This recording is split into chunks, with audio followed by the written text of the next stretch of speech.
देखिए, जो लोग कह रहे हैं ना चाइनीज सामानों का बाइकआउट करो, चाइनीज सामान को मत खरीदो, अरे भाई हमारी मजबूरी भी है।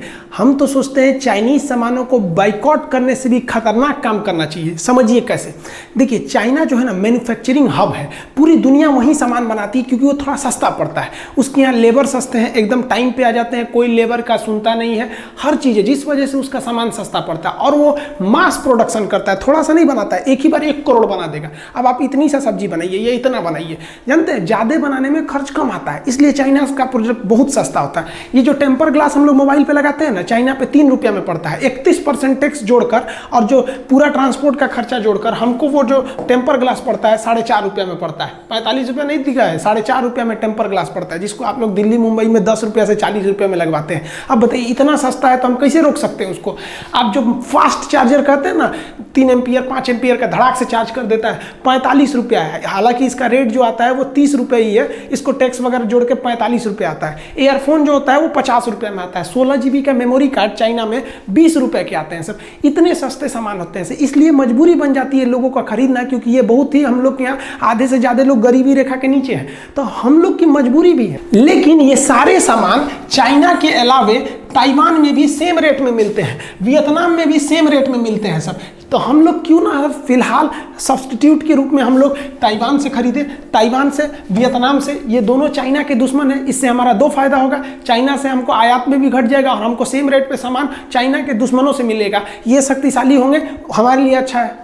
खिलौनों के मामले में चाइना पूरी दुनिया में जाइंट है। चाइना में 8 रुपए से खिलौने चालू हो जाते हैं, 8 रुपए में। पूरी दुनिया में जो सोलर पैनल दिए जा रहे हैं ना, वो चाइना से आता है। हिंदुस्तान में 70% सोलर पैनल चाइना से आयात हो रहे हैं, हमारे यहाँ नहीं बनते। जबकि भारत का शक्ति स्थल दक्षिण भारत में, दुनिया भर का केरल और गुजरात में जो पावर प्लांट लग रहा है सोलर प्लांट से, वो चाइना से आयात हो रहा है। हमारे जो लौह पुरुष थे, स्टैचू ऑफ यूनिटी, उनके लिए भी जो स्ट्रक्चर बना था वो चाइना से ही बना था। इतना ज़्यादा वो मैन्युफैक्चरिंग हब बन गया है, इतनी आराम से नहीं हटेगा। उसको हम लोग को बढ़िया से घेरना पड़ेगा, माइंड गेम से मारना पड़ेगा। समझिए कैसे। देखिए, कंप्यूटर और मोबाइल की दुनिया में चाइना जो है एकदम कब्जा करके बैठा है। चाइना में जो है वो कंप्यूटर, मोबाइल बहुत ही बड़े पैमाने पर मैन्युफैक्चर किए जा रहे हैं। ये जो कैमरा होता है ना, शादी ब्याह में रिकॉर्डिंग वगैरह करते हैं, उसका भी चाइना बहुत बड़ा हब है। सीसीटीवी कैमरा का चाइना बहुत ही बड़ा एक्सपोर्टर कंट्री है। चाइना के पास हर तरह के सीसीटीवी कैमरे होते हैं। जनरली 2 टाइप का हम लोग यूज करते हैं। गोल वाले को कहते हैं डोम कैमरा, ये चौड़ाई में देखता है और वाटर प्रूफ नहीं होता, इसलिए इसे घर के अंदर लगाया जाता है। और ये जो लंबा वाला होता है इसे कहते हैं बुलेट कैमरा, ये लंबी दूरी को देखता है और वाटर प्रूफ होता है, इसलिए इसे बाहर भी लगाया जा सकता है, इसलिए इसे इंडोर, इसे आउटडोर कहते हैं। इस तरह के सीसीटीवी कैमरे के लिए चाइना बहुत बड़ा उत्पादक है। चाइना के आप किस किस सामान का बाइकआउट करने को कह रहे हैं? आपको पता है जो पीवीसी टेप चिपकाया जाता है ना, तार वगैरह को चिपकाने के लिए, चाइना से आता है। छोटे बच्चे जो कंचा गोली खेलते हैं ना, वो चाइना से आता है। चाइना अपने कस्टमर्स का बहुत ही ख्याल रखता है, लेकिन इंडिया वाले क्या करते हैं, कस्टमर का ख्याल नहीं रखते, अपना मुनाफा कैसे होगा। अब सोचिए, छोटा बच्चा गोली खेलने जाता है, सोचता है गोली बड़ा रंग बिरंगा हो, एक साइज का हो, एकदम बिल्कुल गोल हो। हिंदुस्तान का गोली देखिए टेढ़ टाढ़ ऐसे रहता है, इंडिया का लड़का लेता ही नहीं, कहता है चाइनीज गोली दो, एकदम रंग बिरंगा दे दिया। उसने कस्टमर्स की नीड को पहचाना। इन्हें हर चीज चाहिए, खूबसूरत से खूबसूरत, लेकिन सस्ते चीज में चाहिए। चाइना इस चीज को दे देता है। जो आप ये जो टाई देखते हैं, तार जो होता है ना, इसको टाई बोलते हैं लोग। तार 4-5 तार गया रहता है एक पास, तो इसी में फंसा के हम लोग टाई से और इसमें कस देते हैं। ये दोबारा खुलेगा नहीं, फिर काटना पड़ता है। हम लोग रस्सी बांधते हैं ना, तो इसको टाई लगाना पड़ता है। आप जो टाई खरीदते हैं वो चाइनीज रहते हैं। आप जो ये क्लिप हुक खरीदते हैं वो चाइनीज आ गए हैं। सब तार और ठोकने के लिए चाइनीज कांटियां आ गई हैं। किस चीज का बहिष्कार कीजिएगा आप लोग? जो हम लोग मेहंदी लगाते हैं ना, महिलाएं मेहंदी लगाती हैं, अपने यहाँ कहा जाता था जिसकी सास बहुत मानेगी उसी का मेहंदी लाल होगा। ससुरा चाइनीज मेहंदी आ गया है, जिसकी सास मर भी गई है उसका भी एकदम खतरनाक लाल कर देता है। और लड़कियां इसी को प्रीफर करती हैं। सुबह शादी में जाना है तो रात में लगाओ, एकदम चटकार लाल कर देता है, और 2 दिन बाद ऐसा उजड़ता है जिसे लगता है कोड़ फूट गया। लेकिन ये लोगों के तत्काल जरूरत को पूरा कर देता है। किस किस चीज को रोकेंगे? महिलाओं का जो कॉस्मेटिक का आइटम है उस पर चाइना का कब्जा होते जा रहा है। लिपस्टिक को जो ठोड़ रंगने वाला होता है उससे लेके कॉस्मेटिक, एक से एक क्रीम पाउडर आ गया है ना, कि आप चेहरा पे रंगिएगा तुरंत गोरा कर देते। एक चाइनीज कॉस्मेटिक के सामान आ गए हैं, काजल से लेके नेल पॉलिश से लेके किस किस चीज को रोकिएगा, पूरी तरह चाइना भरते जा रहा है। क्यों? क्योंकि लोगों को क्या चाहिए, एक महिला को हर तरह का चाहिए, लिपस्टिक उसका, नेल पॉलिश चाहिए उसको, हर तरह का, जिस रंग का कपड़ा रहना चाहिए उसी रंग का ही। अब इंडिया का लेगी तो महंगा पड़ेगा, तो जितना में इंडिया का एक रंग का लेगी उतना में चाइना वाला इतना सस्ता देता है कि 3 रंग का लेगी, तो उसकी भी तो मजबूरी है। आप देखिए, चाइना हमेशा अपने कस्टमर्स के बारे में सोचता है। हम लोग को चाइना के सामान को रोकने के लिए एक भावनात्मक डर भी बनाना पड़ेगा।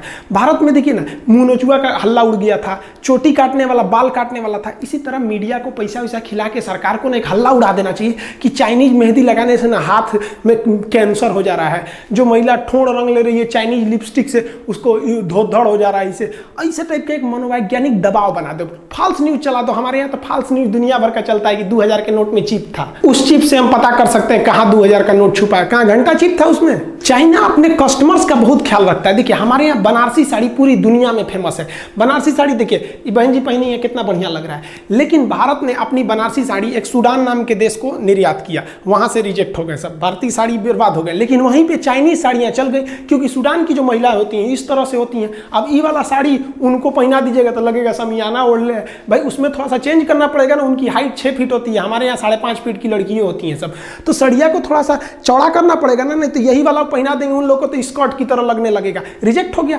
हम लोग कस्टमर्स का ध्यान नहीं रखते हैं, चाइना बहुत ही ध्यान रखता है। वो कोई भी चीज बेचने से पहले अपने टॉप ग्रेड के अधिकारियों को भेजता है अब पता करने के लिए कि पता करो वहां कस्टमर की डिमांड कितनी है, कितना पैसा खर्च कर सकते हैं। आप देखेंगे भारतीय टॉर्च इस तरह के थे, सजुरा में महीना में 50 रुपया के सेले लग जाता था, चलाइए तो फिर ढीला हो जाता था, चलते चलते बुझ जाएगा। एक बार हमारे यहाँ सांप निकला था, खोज रहे थे तो बुझ गया। यहाँ पे चाइना आया तो देखा लोगों की सोच कैसी है, तो चार्जिंग वाला टॉर्च लगा दिया, अलग से चार्जर नहीं, उसी में एक तो दे दिया कि भैया पीछे से चार्ज कर दो, आगे से फोक्स मारने वाला लगा दिया, खड़ा कर दीजिए तो इधर से चौड़ा रोशनी मारेगा, कस्टमर के हर एक डिमांड को पूरा कर दिया। वो अलग बात है कि अभी मोबाइल का फ्लैश लाइट इतना ना आ गया है कि अब टॉर्च धीरे धीरे विलुप्त हो रहा है। मेरा कहना है कि कितनी चीज को जोड़िएगा, बहुत से ऐसे चीज तो आप जानते नहीं है जिसको यूज करते हैं कि वो चाइनीज है। आप 2-4 चीज जानते हैं, एक तो मोबाइल, टीवी, ये सब चीज जान गए कि चाइनीज है, भगाओ इनको भगा देने से चाइना भाग जाएगा, नहीं।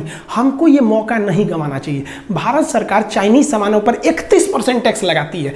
अब WTO थोड़ा दबाव बनाता है सरकार के ऊपर कि आप दूसरे के सामानों को आयात करने से नहीं रोक सकते हैं, आपकी पब्लिक रोक दे तो अलग बात है। तो इसमें हमारा काम है कि हम उसे रोकें, लेकिन हमारी मजबूरी भी तो है, हमको उतना सस्ता सामान चाहिए। बहुत से लोग हैं जो नहीं अफोर्ड कर सकते हैं, जो गरीब लोग हैं वो मजबूरी में चाइना का इस्तेमाल करेंगे। उनको तो इतना नहीं पता है कि made in China, made in India कहाँ लिखा है, पढ़ने भी नहीं आता है। तो भारत सरकार को क्या करना चाहिए कि चाइनीज सामानों का जितना सब्स्टिट्यूट वियतनाम के पास है, ताइवान के पास है, उससे आयात करना चाहिए और उन पर टैक्स को महज 5% कर देना चाहिए, जिससे कि उनके सामान सस्ते लगने लगेंगे, चाइनीज सामान महंगा लगने लगेगा। इसके टैक्स को 31 से बढ़ा के 41 कर देना चाहिए ताकि इसके सामान और महंगे हो जाए। जो बंदरगाह है जहां से विदेशी सामान आते हैं, वहां अपने अधिकारियों को गुप्त रूप से ट्रेनिंग दे देना चाहिए कि चाइनीज सामानों को ना इतना ना टॉर्चर कर देना, उसको जो उड़ीसा का सामान रहेगा तो जम्मू कश्मीर भेज देना, आसाम का रहेगा ससुरा को लुधियाना भेज देना, इतना टॉर्चर कर देना। इंडिया को कह दे कि भाई हमारे यहाँ यही सिस्टम है ताकि उसको लेट किया जा सके। चाइना यही करता है अपने देश में, दूसरे देश की कंपनियों को घुसने नहीं देता है। और वियतनाम जो ताइवान से कंपनियां हैं उनको सहूलियत दीजिए, धीरे धीरे इंडिया के जो डिस्ट्रीब्यूटर हैं, होलसेलर, वो कहेंगे यार चाइनीज सामान छोड़ो यार, उन सबको ले आने में बड़ी माथापच्ची हो जाता है, उससे अच्छा ताइवान से लो जब सेम रेट में मिल रहा है, वियतनाम से लो सेम रेट में मिल रहा है। चाइना तंग आ जाएगा, फिर चाइना आप पे दबाव बनाएगा। तो चाइना से कहना पड़ेगा भैया साफ देखिए कि भाई आप हमारे देश में बेचिए, नो डाउट बेचिए, हम आपको 31% की जगह 25% टैक्स लेंगे, 20% टैक्स लेंगे, लेकिन आप भारत में कारखाना खोलिए।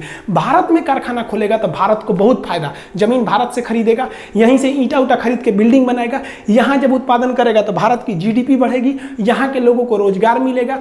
क्या अपने यहाँ से मजदूर को थोड़ी लाएगा, ले आ दिया तो और फायदा। क्यों? क्योंकि जब आप देखिए पटना में लड़के पढ़ने जाते हैं, दिल्ली में पढ़ने जाते हैं, तो बाहर से जैसे लड़के आते हैं ना तो वहाँ का मकान मालिक राजा हो जाता है कमा के, वहाँ दुकानदार, सबको फायदा हो जाता है। तो और अच्छा है ससुरा, चाइना से लोग आओ यहाँ पर, यहीं के सामान खरीदोगे, यहीं पे घूमो फिरोगे, और फायदा हो जाएगा। तो रोजगार वो यहीं से देगा, तो हमको और फायदा हो गया कि रोजगार मिल गया। और रोजगार जब मिलेगा तो हिंदुस्तान के लोग काम करने जाएंगे तो उसकी टेक्नोलॉजी सीख लेंगे। हमारे यहाँ देखते हैं कोई हीरो होंडा की कंपनी में गैरेज में काम कर रहा था, 2 साल काम करके छोड़ा, अपना गैरेज खोल दिया, बहुत अच्छा है। चाइनीज कंपनी में काम किया, 2 साल काम करने के बाद अपना कंपनी खोल दिया। धीरे धीरे ऐसी टेक्नोलॉजी आएगी, चाइना ऐसे ही चुरा के लाया है अमेरिका से। इससे भारत के युवाओं में एक स्किल डेवलपमेंट होगा और ये भारत की सबसे बड़ी कमी है। मान के चलिए कि किसी लड़के को वेल्डिंग सीखना है तो ITI में जाएगा, नहीं तो किसी वेल्डर के पीछे हेल्पर बनेगा। कोई ऐसी संस्था है जो केवल डेडिकेटेड हो वेल्डिंग सिखाने के लिए कि हाँ भैया आइए 1 महीना में हम आपको सिखा देंगे, आपको वेल्डिंग का सर्टिफिकेट देंगे? नहीं, उसके लिए 75 गो नियम कानून है। चाइना में ऐसा नहीं है, आपको जिस चीज का स्पेशलिस्ट बनना है आप वहां जाइए। लेकिन भारत में अगर आपको स्पेशलिस्ट बनना है तो या तो कॉलेज में जाइए, अगर अनपढ़ है मजदूर टाइप के हैं तो किसी के पीछे हेल्पर लगिए 2 साल तक, अब धीरे धीरे सीखिए। लेकिन चाइना ने क्या किया, एकदम स्किल्ड कर दिया। किसी को पेंटिंग सीखना है, उसका एक तो कॉलेज है भैया, इसमें आइए 1 महीना में पेंटिंग सिखा के भेज देगा, सर्टिफिकेट केवल पेंटिंग का। हमारे यहाँ ITI, IIT, BE, BTech, MTech, lab मार डालेगा उसको पढ़ा के। जो चाइनीज ऐप हैं जैसे टिकटॉक है, वीमैट है, वीचैट है, बहुत ज्यादा 52 से ज्यादा ऐसे ऐप है जिसको सरकार ने बैन किया है, उस पर निगरानी रखने के लिए कहा है, अभी बैन नहीं किया है। ये अपना डाटा जो है ना उसको स्टोर करते थे चाइना में। जैसे मान लीजिए आप शादी में गए, कोई रिकॉर्डिंग किए, तो वो रिकॉर्डिंग कहाँ आता है, आपके मेमोरी में। हम ये यूट्यूब पे वीडियो बना रहे हैं, ये ना आपके मेमोरी में ना मेरे मेमोरी में, ये कहाँ गया, तो ये यूट्यूब के सर्वर में गया। तो भारत सरकार को भी चाइना के जितने भी ऐप हैं कहना चाहिए कि भैया तुम ऐप आओ, क्योंकि तो तुम तो है प्ले स्टोर पे, हमारे पे तो हो नहीं, आओ, लेकिन तुम जितना डाटा यूज करोगे ना उसको भारत में रखना पड़ेगा। अब वो भारत में रखेगा तो उससे भारत में भी रोजगार बढ़ेगा और हमारे डाटा भी लीक नहीं हो सकते हैं, और धीरे धीरे उसको दबाव बना के धीरे धीरे पब्लिक ही छोड़ सकती है, क्योंकि WTO के नियम के हिसाब से गवर्नमेंट किसी पे जबरदस्ती बैन नहीं लगाएगी। चाइना के सामानों को बाइकआउट नहीं कराना है, उन ससुरों को मंगाना है और यहीं बनवाना है। ऐसा दबाव बनाना है कि अगर नहीं बनाएगा यहाँ पे ना, डायरेक्ट मंगाएगा ससुरा पे 40% टैक्स, और वियतनाम और ताइवान के सामानों को प्रीफर करेंगे, और बनाएगा तो भैया 20% टैक्स। बनाओगे तो तुम हमेशा के लिए मरोगे, आप भेजोगे तो डिस्टर्ब होकर मरोगे। मतलब चाइना ना तुमको कह के लेंगे। चाइना में क्या होता है ना, वहां अधिकारी बने हैं, जैसे जिला की जिम्मेदारी DM की होती है ना, चाइना में क्या होता है, हर जिला में ना एक उद्योग वाला अधिकारी होता है, उसकी जिम्मेदारी है कि इस साल तुमको इतनी कंपनियों को यहाँ खुलवा देना है, इतनी कंपनियों को सुधार ला देना है, उसकी जिम्मेदारी है। और हमारे यहाँ किसी भी अधिकारी को कोई जिम्मेदारी नहीं, उसको डर और जरूरत है ही नहीं है। डर और जरूरत का होना जरूरी है। सरकारी नौकरी में हो गया, डर खत्म, नौकरी जाएगा नहीं, जरूरत खत्म, 1 तारीख को तनख्वाह आइए जाएगा। हमारे यहाँ इसे चौपट कर दिया सब, हमारे यहाँ के अधिकारी सबको। आप जाइए ना भारत में, अपना आय प्रमाण पत्र, मृत्यु प्रमाण पत्र बनाइए ना, एक आदमी मर गया उस ससुरा का सर्टिफिकेट बनाने में 1 महीना लगा देगा सब। तो विदेशी कंपनियों को टॉर्चर करके रख देता है सर। इसलिए भारत में आने से पहले कंपनियां डरती हैं, जबकि जानती हैं कि हमारा माल भारत में इतना खप जाएगा कि हम कमा के लाल हो जाएंगे। लेकिन हमारे यहाँ के अधिकारी उनको ऐसा ना रगड़ देते हैं कि बेचारे भाग जाते हैं यहाँ पे। तो भारत सरकार को भी ना अपने सुझाव में उनके सलाहकारों को एकदम ट्रेनिंग देना है, एक अधिकारी बैठा के भेजना है दिल्ली में, मुंबई में, जहां भी इंडस्ट्रियल हब है, कि हमको हर साल यहाँ 200 फैक्ट्री बढ़ जाना चाहिए, नहीं तो ससुरा गोली मार देंगे तो हम यहाँ पे।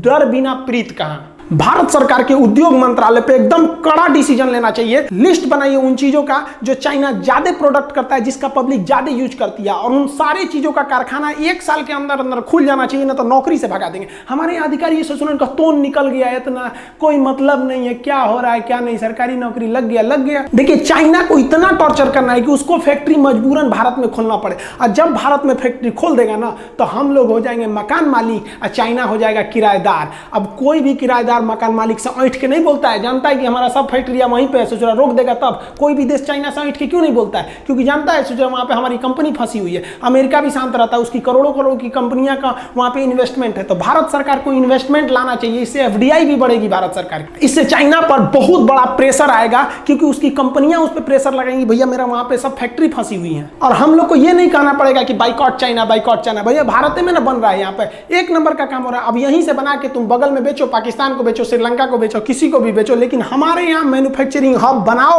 हमारे यहाँ बेचना है तो बनाना पड़ेगा, नहीं तो भाड़ में जाओ ससुरा। हमारे यहाँ दिक्कत क्या होता है, एक टुटपुजुआ नेता चल जाता है ना, उसके पीछे 50 को पुलिस वाला जाएंगे, नेताजी जा रहे हैं, नेताजी जा रहे हैं। और हमारे यहाँ वैज्ञानिक सबको कोई वैल्यू नहीं दिया जाता है। हम एक बार दिल्ली से पटना आ रहे थे, हमारे बगल में एक आदमी बैठे हुए थे, ऐसे परिचय हुआ तो बताया कि हम DRDO में हैं। अब बताइए DRDO का साइंटिस्ट एक साधारण जहाज से जा रहा था, बताइए उसके लिए ये सम्मान की बात है। अरे भाई नेताओं को जो मिलते हैं ना, हमारे जो इसरो चीफ हैं, ये सड़क पे ऐसे जाएंगे, यहाँ पे इनको 2 पुलिस दे देता है। अरे इनको भी ब्लैक कमांडो मिलना चाहिए। जब भारत का साइंटिस्ट कहीं जाए ना सड़क पर, तो उसको चारों ओर से पुलिस हटा दे, सबको हटो हटो, कौन जा रहा है भाई साइंटिस्ट। तो लोगों को भी दिल में देख के एक हौसला बढ़ेगा कि नहीं, हमारा देश साइंटिस्ट के साथ खड़ा है। आने वाली पीढ़ियां भी उनसे प्रेरणा लेगी और पढ़ाई में जी जान लगा के पढ़ेंगी। लेकिन हमारे यहाँ क्या होता है, पढ़ने पर जानते हैं कोई क्या बनता है, पढ़ के क्यों राजा भइल बा। अरे आप पढ़े लिखे लोगों को राजा की तरह सम्मान दीजिए, नहीं तो देश एक दिन खोखला हो जाएगा। नेताओं से ज्यादा सम्मान भारत के इन साइंटिस्टों का होना चाहिए। ये भारत के असली कर्णधार है। इनके बदौलत अगर हम रहेंगे, इनका सम्मान करेंगे, तो एक दिन सच में ये भारत को सोने की चिड़िया बना देंगे। आपने कभी सोचा कि भारत के बड़े बड़े IIT इंजीनियर क्यों भारत छोड़ के चले गए? क्योंकि उनको वहां बेहतर प्लेसमेंट मिलता है, बेहतर जॉब मिलता है। हमारे यहाँ क्या मिलता है, इन लोग को नेताओं के दल्ला बना के रख देते हैं लोग। कभी कोई टेंडर में इनको फंसा देगा, कहीं भी किसी न किसी चीज में फंसा देगा, अगर इन नेताओं की बात नहीं सुनेंगे तो। आपको पता है आरबीआई के गवर्नर रघुराम राजन जी इतने बेहतरीन इंसान, आरबीआई की जब ये रिटायरमेंट हुए तो ये अमेरिका में जाके प्रोफेसर हुए। सोचिए इनसे पढ़ा हुआ लड़का कितना आगे जाएगा। हम अपने देश को धीरे धीरे खोखला करते जा रहे हैं। ये एक तत्काल रिजल्ट होता है कि चाइनीज के सामानों को बाइकआउट कर दो, ये बहुत लंबा पीरियड तक ये नहीं चलेगा। आपको एक बहुत सोची समझी रणनीति बनानी पड़ेगी, चाइना को माइंड गेम से मारना पड़ेगा। इस तरह से मारिए चाइना को जिस तरह से उसने पूरी दुनिया को मारा वहां पर। हमारे देश में बनाना है, एक ही शर्त रहेगा, हिंदुस्तान में सामान को बेचना है तो 40% टैक्स दो, नहीं तो यहां 20% टैक्स दो, यहां उत्पादन करो, नहीं तो तुम सपना छोड़ दो कि भारत का व्यापार तुम्हारे लिए है। इसके बाद बाइकआउट कीजिए अगर चाइना इस पर रेडी नहीं होता है तब। आगे आप क्या सोचते हैं आप कमेंट करके बताइए।